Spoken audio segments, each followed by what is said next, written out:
마태복음 15장 1절에서 20절 말씀인데 15장 1절에서 20절 말씀을 읽도록 하겠습니다. 자, 제가 읽겠습니다. 그때에 바리새인들과 서기관들이 예루살렘으로부터 예수께 나와 이르되 당신의 제자들이 어찌하여 장로들의 전통을 범하나이까? 떡 먹을 때에 손을 씻지 아니하나이다. 대답하여 이르시되 너희는 어찌하여 너희의 전통으로 하나님의 계명을 범하느냐? 하나님이 이르셨으되 내 부모를 공경하라 하시고 또 아버지나 어머니를 비방하는 자는 반드시 죽임을 당하리라 하셨거늘 너희는 이르되 누구든지 아버지에게나 어머니에게 말하기를 내가 드려 유익하게 할 것이 하나님께 드림이 되었다고 하기만 하면 그 부모를 공경할 것이 없다 하여 너희의 전통으로 하나님의 말씀을 폐하는도다. 외식하는 자들아 이사야가 너희에게 관하여 잘 예언하였도다. 일렀으되 이 백성이 입술로는 나를 공경하되 마음은 내게서 멀도다. 사람의 계명으로 교훈을 삼아 가르치니 나를 헛되이 경배하는도다 하였느니라 하시고 무리를 불러 이르시되 듣고 깨달으라. 입으로 들어가는 것이 사람을 더럽게 하는 것이 아니라 입에서 나오는 그것이 사람을 더럽게 하는 것이니라. 이에 제자들이 나와 이르되 바리새인들이 이 말씀을 듣고 걸림이 된 줄 아시나이까? 예수께서 대답하여 이르시되 심은 것마다 내 하늘 아버지께서 심으시지 않은 것은 뽑힐 것이니 그냥 두라. 그들은 맹인이 되어 맹인을 인도하는 자로다. 만일 맹인이 맹인을 인도하면 둘이 다 구덩이에 빠지리라 하시니 베드로가 대답하여 이르되 이 비유를 우리에게 설명하여 주옵소서. 예수께서 이르시되 너희도 아직까지 깨달음이 없느냐? 입으로 들어가는 모든 것은 배로 들어가서 뒤로 내버려지는 줄 알지 못하느냐? 입에서 나오는 것들은 마음에서 나오나니 이것이야말로 사람을 더럽게 하느니라. 마음에서 나오는 것은 악한 생각과 살인과 간음과 음란과 도적질과 거짓 증언과 비방이니 이런 것들이 사람을 더럽게 하는 것이요 씻지 않은 손으로 먹는 것은 사람을 더럽게 하지 못하느니라. 아멘. 우리는 지금 이 예수님의 발자취를 따라서 살펴보고 있습니다. 여러분들이 나중에 성경을 묵상하시다가 이 부분은 지금 예수님의 언제쯤 일어났던 사건이다라고 하는 것을 알고 또 성경을 묵상한다고 하면 훨씬 더 하나님의 말씀을 예수님의 그 사랑을 깊게 생각할 수가 있을 것입니다. 예수님께서는 오병이어의 기적을 베푸시고 그 의미를 가버나움으로 가셔서 설명을 해주셨습니다. 그것이 바로 우리가 살펴보았던 생명의 떡이라고 하는 내용입니다. 그리고 난 다음에 이 가버나움에서 사람들에게 말씀을 가르치고 난 다음에 오늘 본문에 보니까 게네사렛이라고 하는 곳으로 내려가셨다라고 이야기를 하고 있습니다. 이 게네사렛은 가버나움에서 약 남쪽으로 조금 떨어진 곳인데 그곳에 있는 사람들이 예수님이 온 사실을 알았습니다. 예수님과 그 일행이 왔다고 하는 소식을 듣고 근방에 있는 모든 사람들에게 두루 알려서 많은 사람들이 병자들을 예수님께로 데리고 왔습니다. 그리고 예수님의 옷에 그 손이라도 되기를 원하고 예수님의 옷자락이라도 만지기를 원하는 마음으로 예수님의 옷을 만졌을 때에 그들의 소원대로 기적이 일어나는 그런 일이 일어났습니다. 그런데 이때 예루살렘에서 내려온 바리새인들과 서기관들이 있었다라고 하는 사실. 이들이 나와서 예수님에게 물었습니다. 예루살렘에서 파송을 했다라고 하는 말은, 예루살렘에서 보냈다라고 하는 말은 이 예수님의 영향력이 점점 더 커지고 있자 이 예수님의 영향력을 줄이기 위해서 반감을 가진 사람들이 예수님의 영향력을 끊기 위해서 조사단을 보내어서 예수님을 감시하라고 보냈던 자들입니다. 이 조사단들이 가만히 예수님이 하시는 그 일들을 보니까 다른 흠잡을 건 없는데 예수님의 제자들이 손을 씻지 않고 음식 먹는 것을 발견을 했습니다. 그리고 예수님에게 이렇게 따졌어요. 아니 예수님, 왜 당신들의 제자들은 장로들의 유전 중에 있는 그 음식 먹을 때 손 씻는 행동을 하지 않습니까? 라고 물었습니다. 여러분들 이 질문이 맞아요, 안 맞아요? 음식 먹을 때 손 안 씻고 먹으면 부모님들이 뭐라 그럽니까? 안 그럽니까? 뭐라 그러잖아요. 그죠? 손 씻는 이 부분은 위생적인 관점에서 보면 지극히 정상적인 것입니다.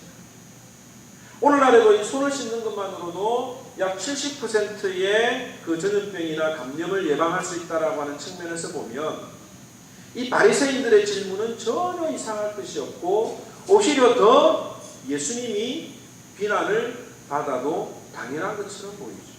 아니 손도 안 씻고 음식을 먹어요? 라고 이야기를 할 수가 있는 것입니다. 그런데 이 문제는 위생적인 문제로 이 사람들이 예수님에게 질문을 했던 것이 아니라고 하는 것입니다.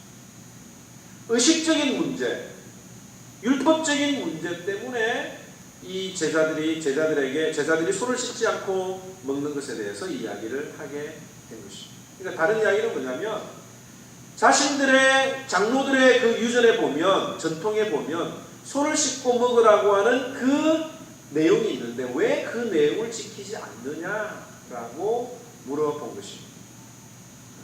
왜 이 조사단들이 장로들의 유전을 따지고 물었느냐고 하면 이 유대인들에게는 의식적인 규례가 굉장히 중요했습니다. 도대체 이 장로들의 유전이 뭐길래, 전통이 뭐길래 이 유대인들이 아주 중요하게 여겼는가? 하나님이 계명을 주셨죠, 그죠? 계명을 주셨고 그것이 토라, 율법이라고 하는 그것을 모세를 통해서 다 기록을 하게 했습니다. 그리고 그 이 율법을 잘 지키면 무엇을 받습니까? 복을 받는 거예요. 그런데 율법을 어기면 저주를 받는다고 신명기 30장에 기록이 되어 있습니다. 그런데 율법을 안 지킬 때 저주를 받는데 여러 가지 저주가 이루어지다가 맨 마지막에는 어떤 저주가 있느냐면 이방인들에게 포로가 될 것이다 라고 하는 내용이 레위기 26장에 기록이 되어 있습니다. 그러니까 율법을 안 지키면 저주를 받는데 그 저주의 마지막 부분이 무엇이냐? 이방인들에게 포로로 끌려가는 것이다. 그런데 어떤 일이 일어났습니까? 실제적으로 이스라엘 백성들이 바벨론으로 끌려가죠. 그래서 70년 동안 포로 생활을 했던 것입니다. 하나님의 은혜로 그들이 다시 예루살렘으로 돌아오고 난 다음에 정신을 차렸어요. 왜 우리가 도대체 바벨론으로 끌려가야 됐을까? 그 이유를 가만히 생각해 보니까 자기들이 하나님의 율법을 알지도 못했고 하나님의 율법을 지키지도 못했다고 하는 사실을 깨달은 거예요. 그래서 이 율법을 잘 지켜야 되겠다라고 하는 이 운동이 학사 에스라를 통해서 중심으로 이 운동이 일어나게 되었습니다. 그런데 하나님이 주신 이 율법에는 두 가지 율법이 있었어요. 하나는 뭐냐면 하나님이 모세에게 주신 글로 쓰여진 성문법이 있었습니다. 그때 당시에는 인쇄술이 발달하지 않았기 때문에 글을 뺏겨 써서 사람들에게 보여주는 것은 한계가 있었어요. 그래서 이 하나님이 주신 그 율법 외에 사람들의 입을 통해서 장로들이 가르치는 그 가르침의 율법들이 이 사람들 중심의 삶에 있었던 것입니다. 그래서 성문율법은 여러분들이 잘 아는 대로 토라라고 이야기를 하고 있고 이 토라를 해석한 것, 설명한 것이 바로 미드라시라고 하는 거예요. 그 다음에 이 구전으로 입으로 전해져 오던 율법이 있는데 그게 미신하고 이것을 해석한 것이 그마라라고 하는 책입니다. 그리고 여러분들이 잘 아는 것처럼 미시나와 그마라를 포함해서 약 1000년 동안 전해져 왔던 이스라엘 사람들의 그 전통을 책으로 묶은 것이 바로 탈무드가 되는 거예요. 아무튼 이 본문에 나오는 장로들의 전통은 뭐냐면 모세령이 말하지 않는 실제적인 내용들이 사람들의 입으로 전해져 내려오던 구전 율법을 말하고 있는 것입니다. 여러분들 모세오경에 보면 안식일을 어떻게 하라고 그랬습니까? 거룩히 지키라고 이야기를 하고 있죠. 거룩히 지키지 않으면 어떻게 된다고요? 죽는 거예요. 실제적으로 민수기 15장에 보면 안식일에 나무를 하다가 돌에 맞아서 죽은 사람이 있습니다. 그러면 어디서부터 어디까지 우리가 안식일에 일을 해서는 안 되는가? 나무는 해서 안 되는구나 라고 이제 그때 깨달았을 때예요. 그러면 우리가 도대체 어디서부터 어디까지는 해야 되고 어디까지는 하지 말아야 되는가 라고 하는 이런 갈등들이 있는데, 그래서 이 사람들이 어떻게 그 내용을 전하느냐면, 안식일에는 성막을 짓는 일과 관계된 일은 하지 말자 라고 이야기를 하는 거예요.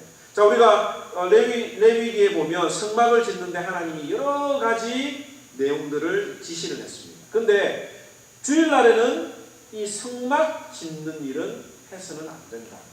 그러면 우리가 주일날 안식일날 해서는 안 되는 성막 일이 몇 가지가 있느냐? 약 39가지의 범주가 있는 거예요. 그래서 그와 관계된 일들은 하지 못하도록 했습니다. 그 내용을 보면 하나 몇 가지로 소개할게요. 성막에는 그 커튼이 있었습니다. 양의 가죽으로 커튼을 만드는데 염색을 해야 돼요. 염색을 해야 되는데 이 염색과 관계된 일은 안식일에 해서는 안 되는 거예요. 왜? 성막을 만드는데 그 양의 가죽을 염색을 해야 되는데 염색을 하는 것은 일이 되는 거예요. 그러니까 이게 어디까지 확장이 되느냐면, 염색하고 관계된 일은 해서는 안 돼. 여자들이 쳐다보세요. 나를 쳐다보세요. 여자들이 세수를 하는 거는 됩니까? 안 됩니까? 되는 거예요. 근데 여러분들 다 화장하고 오잖아요. 유대인들은 안식일에 화장을 안 해요. 왜? 얼굴에 염색하는 거니까. 피부에 물들이는 거니까. 그 다음에 또 하나, 이 염색하고 관계된 일을 생각을 하면, 염색을 할 때 염료를 끓이잖아요. 그죠? 그 염료를 끓이는데 불을 지피고 불을 꺼야 되는데 그 일도 안 되는 거예요. 그러니까 유대인들은 오늘날 안식일에는 불을 켜는 것, 불을 끄는 것도 안 되는 거예요. 자동차를 운전하는 것도 안 돼요. 왜? 시동을 걸면 연료가 타잖아요. 그래서 유대인들이 회당에 가기 위해서는 금요일날 저녁 일찍 차를 두고 올 때는 걸어오는 거예요. 이렇게 유대인들이 이런 안식일의 개념들을 성막을 짓는 일과 관련해서 39개의 조항으로 나누었고, 그 내용들이 구체적으로 사람들의 입에서 전해져 내려오던 이런 것들이 바로 장로들의 유전이었다라고 하는 것입니다. 원래 의도는 좋은 거예요. 이 장로들의 유전이라고 하는 이것이 처음에는 사람들을 쪼기 위해서 만든 게 아닙니다. 어떻게 하면 내가 하나님의 말씀을 더 잘 지킬까? 안식일을 거룩하게 지키라고 했는데 어떻게 하면 거룩하게 지키고 어떻게 하면 거룩하게 지키지 않는가에 대해서 고민을 하다가 이 성경적인 관점에서 해석을 하고 그런 행동들까지 만들었다고 하는 것입니다. 오늘 이 성경에 나오는 이 손을 씻는 것, 음식 먹기 전에 손을 씻는 이 부분은 레위기 12장에서 15장에 나오는 정결법하고 관계가 있는 거예요. 하나님이 어떤 것은 정결하고 어떠한 짐승은 정결한 짐승이고 어떤 동물들은 부정한 동물이다라고 이렇게 구분을 해주셨는데, 이 정결법도 위생 상태가 열악했고 먼지가 많은 그 유대의 날씨 가운데에서는 이 손을 씻고 밥을 먹는 것이 필수적이었을 뿐만 아니라, 그 다음에 알게 모르게 내가 부정한 것들을 만질 수가 있는 거예요. 그러니까 내가 부정한 것을 만졌다가 내 부정한 손으로 다른 것들을 만지면 다른 것들이 부정하기 때문에 음식을 먹기 전에 손을 씻는 것입니다. 그리고 또 샌들을 신고 다니던 그 문화에서 다른 사람의 집에 들어갔을 때 그 사람이 발 씻을 물을 준비해 두는 것, 이것도 그때 당시 하나의 전통이었다라고 하는 거죠. 그러니까 이 조사단들이 예수님에게 손 씻는 문제를 제기한 것은 한마디로 이야기하면 율법을 어겼다라고 하는 거예요. 손 씻는 그게 문제가 아니라 율법 중에 하나를 어겼다. 그 말은 뭐냐면 율법을 어떻게 어기면서 당신이 메시아가 될 수 있는가, 메시아가 어떻게 율법을 어길 수 있는가 라고 주장하는 것이 오늘 본문의 전반적인 내용입니다. 이때 예수님이 어떻게 이야기를 하시느냐면, 너희는 어찌하여 너희의 전통으로 하나님의 계명을 범하느냐라고 말씀하셨습니다. 이 말은 하나님의 계명과 장로의 유전은 엄격히 다를 뿐만 아니라 하나님의 말씀, 하나님의 계명이 장로들의 전통보다 절대적인 우위에 있다고 하는 것을 예수님이 말씀해 주시는 것입니다. 즉, 이 예수님의 대답 속에는 모든 인생사에서 가장 중요한 것은 사람이 만든 전통이 아니라 하나님의 말씀이라고 하는 것을 그들에게 알려주는 거예요. 하나님의 말씀이 더 중요한데 너희들은 하나님의 말씀을 율법 때문에 하나님의 말씀을 어기고 있지 않느냐라고 하는 것을 드러내기 위해서 예수님께서는 고르반이라고 하는 것을 들어서 설명을 하고 있습니다. 이 고르반이라고 하는 뜻은 뭐냐면 레위기 1장 2절에 보면 나오는데 이스라엘 자손에게 고하여 이르라 너희 중에 여호와께 예물을 드리려거든 이라고 이야기를 하고 있습니다. 이 예물을 드리는 것, 우리나라 말로는 이 고르반이 예물로 번역이 되었습니다. 그런데 영어로는 아프링이 되는 거예요. 즉, 이 고르반이라고 하는 하나님께 드리는 예물이라고 하는 뜻인데 어떤 물건이나 돈을 구별해서 고르반이라고 사람들 앞에 이야기를 하면 그 물건이나 돈은 어떤 다른 목적으로도 쓸 수 없었고 또 다른 사람이 그 물건에 돈을 물건에 혹은 돈에 손을 댈 수 없다는 뜻으로 확대가 되었습니다. 나한테 돈이 10,000원이 있어요. 그래서 $10가 있습니다. 지용이가 나한테 맛있는 거 사달라고 그래요. 근데 사주기 싫으면 어떻게 합니까? 고르반이라고 해버리는 거예요. 이 돈은 하나님 앞에 드릴 돈이야 라고 이야기를 해버리면 그 누구도 터치를 하지 못하는 거예요. 근데 문제는 뭐냐면 부모를 공경하라고 하는 하나님의 계명이 있어요. 근데 그 하나님의 계명을 고르반 해버리면 하나님 앞에 드리지도 않으면서 부모 공경을 하기 싫어하는 마음으로 고르반이라고 말을 했던 것이 문제가 되는 겁니다. 다시 말하지만 이 고르반 원래 제도는 나쁜 게 아니에요. 이 고르반 제도가 왜 생겨났겠습니까? 이스라엘 백성들이 그때 제물을 드릴 수 없는 그런 상황들이 있었죠.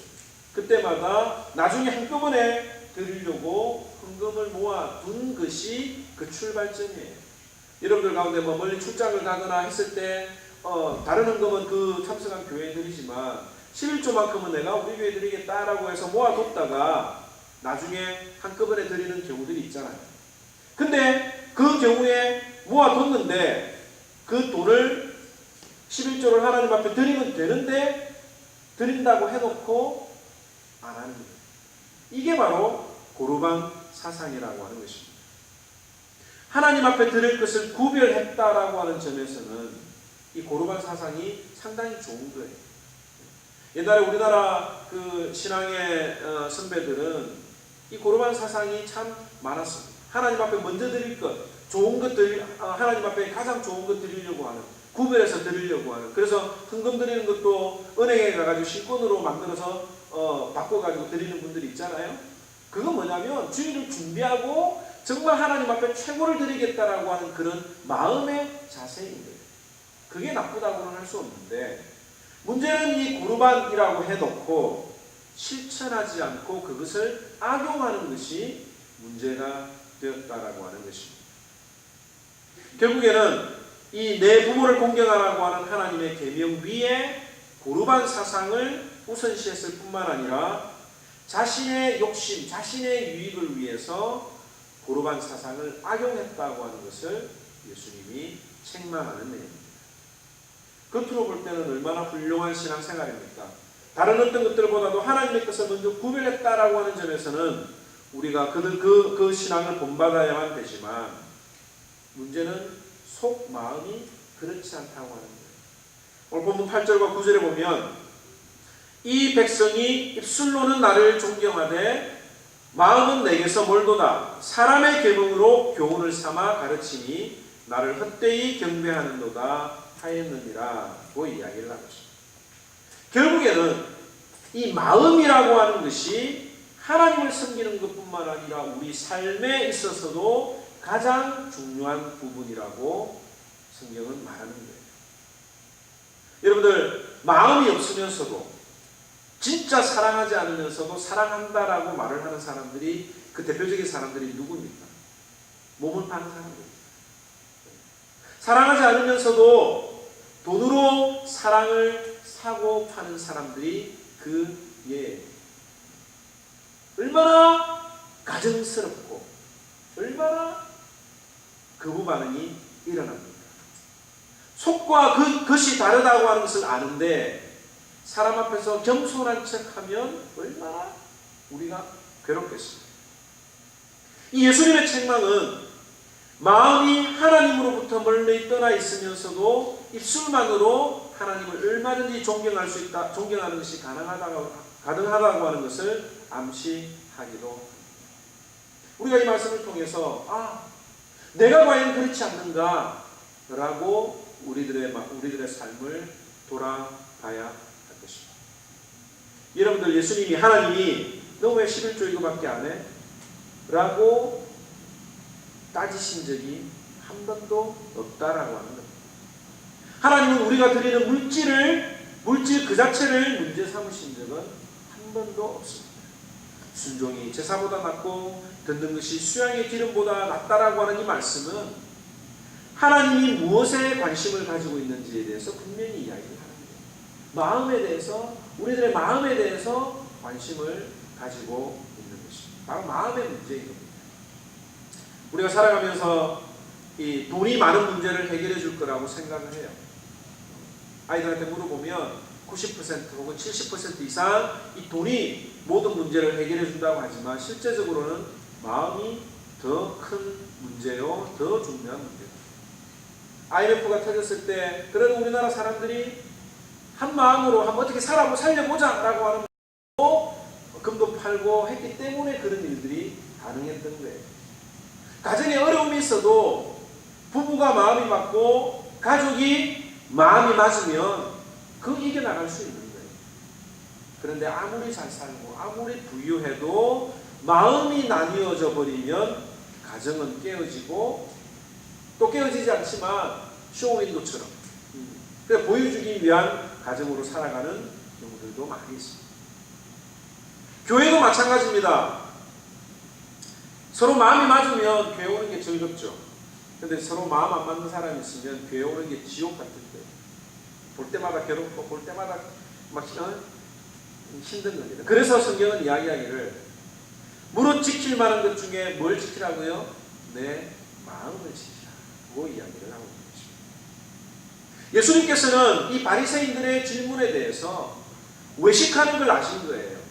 너희들의 마음이 어디 있느냐? 너희들의 속과 겉은 다르지 않느냐? 라고 지적을 하는데 10절에 보니까 무리를 불러 이르시되 듣고 깨달으라. 입으로 들어가는 것이 사람을 더럽게 하는 것이 아니라 입에서 나오는 그것이 사람을 더럽게 하는 것이다. 손을 안 씻고 밥을 먹었다고 해서 그 사람이 더러워지는 게 아니에요. 입에서 나오는 그것으로 그 사람이 더럽다고 이야기를 하고 있는 것입니다. 이 말을 들었던 바리새인들이 얼마나 화가 났을까요? 자신들은 하나님 앞에 가장 하나님을 잘 믿는 사람들이라고 자부심을 가지고 있었는데 너희들의 마음에서 나오는 그건 너무 더럽다라고 외식적인 것이다라고 이야기를 하니까 얼마나 화가 났겠어요. 제자들이 눈치를 본 거예요. 아니 예수님, 그렇게 이야기하면 저 사람들에게 걸림돌이 되지 않습니다. 마음 상합니다라고 할 정도로 그 말씀이 바리새인들의 마음을 두드린 것입니다. 그런데 예수님께서는 더 폭탄적인 발언을 하고 계세요. 13절에 보면 심은 것마다 내 천부께서 심으시지 않은 것은 뽑힐 것이니 그냥 두어라. 저희는 소경이 되어 소경을 인도하는 자로다. 만일 소경이 소경을 인도하면 둘이 다 구덩이에 빠지리라 하신대 라고 이야기를 하셨습니다. 저들은 하나님이 신기한 것이 아니기 때문에 나중에 다 뽑힐 것이다. 저들은 소경이다 라고 예수님이 이야기를 하셨습니다. 그렇기 때문에 저 사람들의 핍박이나 저 사람들의 비방에도 신경 쓰지 말고 뭐라고요? 그냥 그대로 둬라고 예수님이 이야기를 합니다. 어떻게 보면 이 예수님이 좀 심한 것 것 같기도 해요. 바리새인들이 밥 먹기 전에 손 씻었는지 안 씻었는지에 대해서만 물어봤잖아요. 그죠? 그리고 고르반 서약을 엄격히 지키라고 이야기를 했지만 실제적으로 이 바리새인들이 고르반을 사상을 지키지 않은 것도 아니에요. 그 부모를 공경하지 않은 사람들만의 잘못일 수도 있습니다. 그런데 예수님이 문제 삼은 건 그들의 마음이 하나님으로부터 떠났다라고 이야기를 하셨습니다. 그런데 이 마음의 문제는 결국 어디까지 연결이 되느냐면 죄하고도 연결이 되는 거예요. 15절, 20절 한번 살펴보면 베드로가 대답하여 가로되 이 비유를 우리에게 설명하여 주옵소서. 예수께서 가라사대 너희가 아직도 깨달음이 없느냐? 입으로 들어가는 모든 것은 배로 들어가서 뒤로 내어 버려지는 줄을 알지 못하느냐? 입에서 나오는 것들은 마음에서 나오나니 이것이야말로 사람을 더럽게 하느니라. 마음에서 나오는 것은 악한 생각과 살인과 간음과 음란과 도적질과 거짓 증거와 회방이 이런 것들이 사람을 더럽게 하는 것이요 씻지 않은 손으로 먹는 것은 사람을 더럽게 하지 못하느니라. 입으로 들어가는 음식은 배설되잖아요. 변으로 나오잖아요. 그렇기 때문에 우리가 그 사람이 무엇을 먹는가에 따라서 인간을 평가할 수가 없습니다. 그런데 그 입에서 무엇이 나오는가가 문제가 되는데 그 입에서 나오는 것이 마음에 있는 것들이 입으로 나오는 것들이 뭐냐면 악한 생각, 살인, 간음, 음란, 도적질, 거짓 증거라고 이야기를 하고 있습니다. 우리가 보통 생각할 때 우리는 법 없이도 살 사람이라고 이야기를 하잖아요. 그래서 법 없이도 살 사람을 착한 사람으로 생각을 할 수가 있는데 사람들이 만든 이 법은 인간 사회의 질서를 유지하는 측면이 있을 뿐이지 그것으로 그 사람이 착하다, 나쁘다, 혹은 거룩하다, 더럽다를 구별할 수 있는 것이 아니라고 하는 거예요. 법은 우리 사회 질서를 지키기 위해서만 있는 것입니다. 그런데 인간을 깨끗하고 더럽다라고 규정하는 것은 하나님 앞에 그 마음이 있느냐 없느냐로 구분이 됩니다. 죄가 무엇이냐? 하나님으로부터 마음이 떠난 것, 이것이 죄라고 하는 것입니다. 오늘 이 부분을 통해서 우리가 깨달아야 될 게 뭐냐면 우리에게도 고르반 사상이 있는 거예요.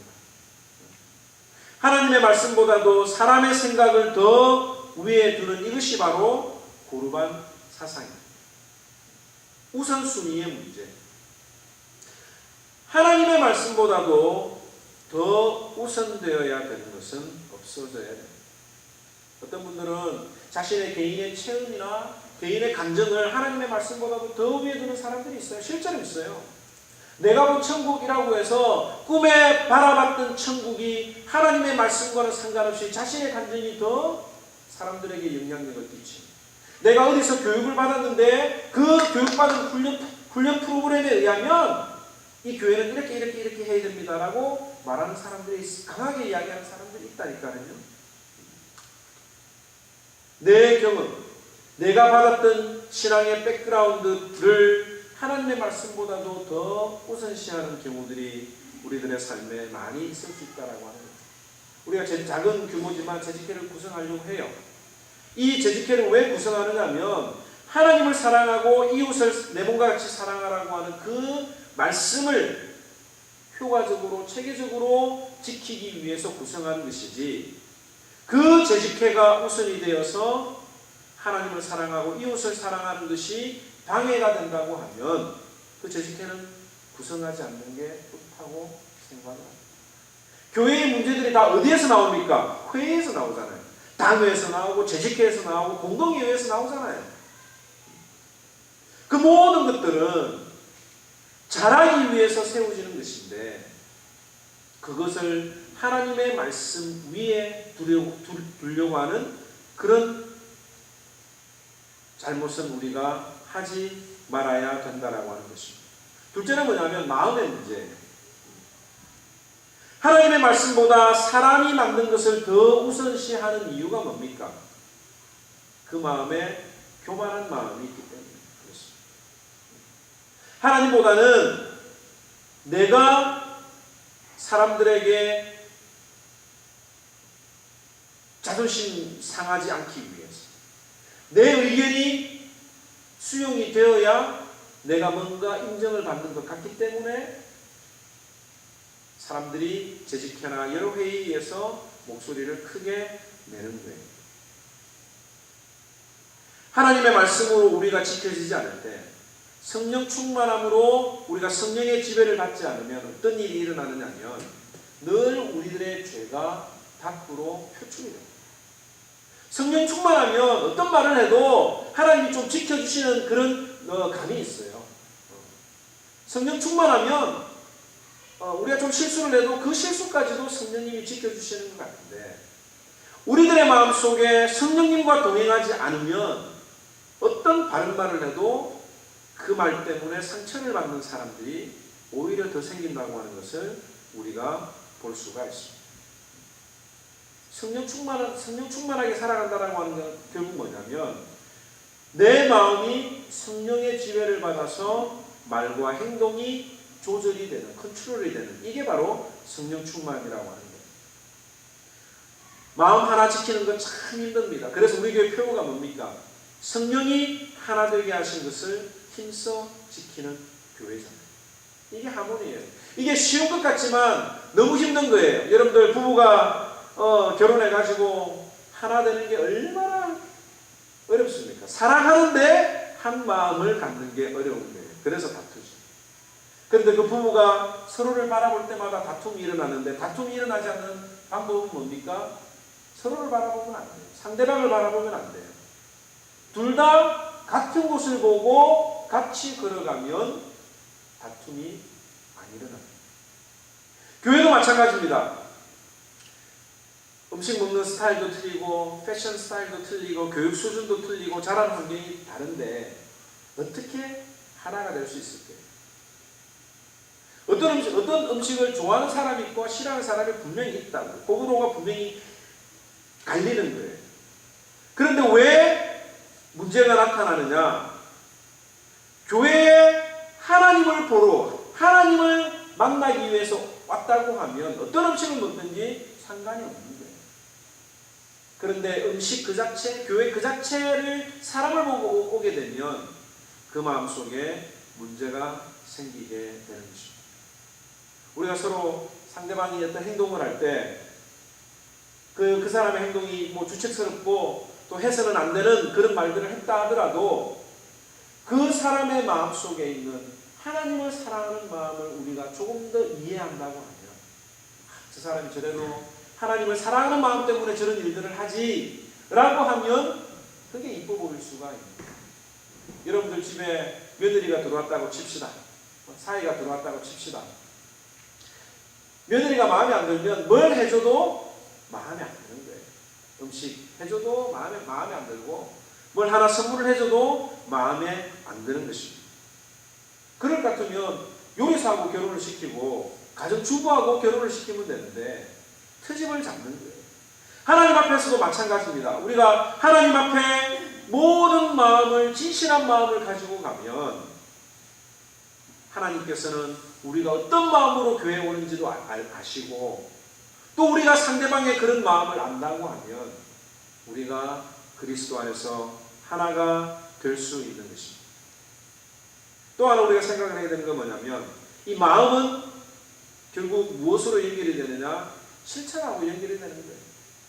맨날 마음만 이렇게 이야기를 하는데 행동으로 옮겨지지 아니하면 그 마음이 아니라고 하는 거예요. 왜 바리새인들이 책망을 받았습니까? 고르반이라고 하는 그 자체는 잘한 거예요. 근데 안 지킨 것 때문에 그래요. 마음은 있다고 하는데 행동으로 안 하니까 그 마음이 하나님 앞에 전달이 안 되는 거예요. 오늘날에 왜 기독교가 세상 사람들에게 욕을 얻어먹습니까? 말만 번지르게 하고 실천으로 안 오는 게 서로 사랑하라, 이웃을 사랑하라고 하는 그 메시지를 말로는 잘하면서 행동으로는 양채 아니면 구두쇠처럼 자기 것만 붙드는 행동들이 세상 사람들의 눈에는 바리새인들의 위선처럼 보이기 때문에 그렇습니다. 여러분들 내 이웃을 내 몸과 같이 사랑하는 거 이거 참 힘든 거예요.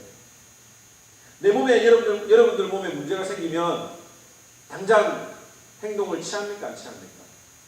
내 몸에 뭐가 이상했다 그러면 운동도 하게 되고 음식도 가려서 먹게 되고 병원에도 가게 되고 좋은 거 다 하잖아요. 근데 내 이웃이 그렇게 어려움을 당했다고 하면 우리가 과연 내 몸을 챙기는 것처럼 그 사람을 챙깁니다. 정말 사랑하는 사람이라고 하면 교회로 데리고 와야 됩니다. 정말 사랑하는 사람이 잘못되는 것을 보면서도 내 한 몸 편하자고 또 다투기 싫어서 그냥 두는 것은 이 바리새인들의 책망받는 모습과 같다고 합니다. 왜 사랑한다고 하면서 안 하냐? 라고 하는 메시지가 오늘 이 말씀 속에 주어진 것입니다. 이 말씀을 통해서 다시 우리들의 마음을 돌아가야 될 것입니다. 고르반이라고 하는 사상만 가지고 있는 말로만 주님을 사랑한다 그러고 말로만 주님을 위해서 헌신한다 그러고 실제적으로 하지 않는 우리들의 모습이 이 바리새인들과 서기관들의 모습과 다를 바가 없다고 한다면 우리는 지금 이 순간에 회개를 하고 그 하나님 앞에 용서를 구하고 다시 진심으로 하나님을 사랑하는 실천하는 삶을 살아야 할 것입니다. 이 말씀을 듣는 여러분들이 고르반이라고 하는 사상에 매이지 아니하고 장로들의 전통에 매이지 아니하고 하나님의 말씀을 가장 우선적으로 두고 그 말씀을 지키기 위해서 우리들의 마음을 쏟고 행동을 쏟을 때 특별히 이 하모니 교회의 마음을 지킬 때 서로 하나가 되고 부흥되는 놀라운 축복을 체험하기를 주님의 이름으로 축원합니다. 기도하겠습니다.